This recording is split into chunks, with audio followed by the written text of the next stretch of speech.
All right, guys, this is the demonstration of what your last lab for the reactions is going to look like. Reactions 4, which is all about the formation of a precipitate.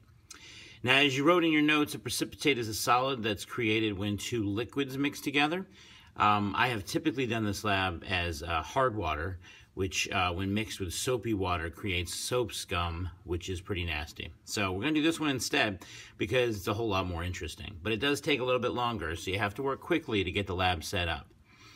Your question, as you know, is how does changing the type of soda or the type of milk affect the outcome of this standard reaction? So let me show you the standard reaction so you'll know what to expect. And then you're going to do a side-by-side with a control and a variation on that control. So first of all, I've got soda. This is just your standard Coke style soda.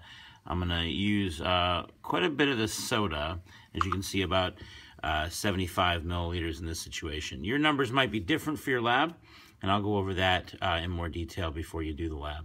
And then I'm going to add a relatively small amount of milk here, just about 15 or 20 milliliters.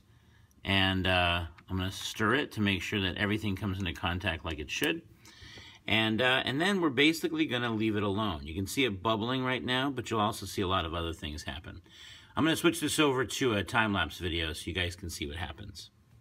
There is no question you have to answer in your lab. This is just a demonstration of the standard control version of this lab.